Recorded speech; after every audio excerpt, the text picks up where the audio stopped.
I have my lumbar strain. For years na nararamdaman ko yun sa kanya.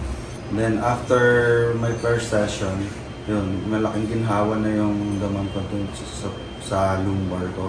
Yung mga pangingimay ko dito sa balita at pababa, nawala din. Laking ginhawa naman ng mga sumunod na mga session, lalo na ngayon na I'm on my 4th session.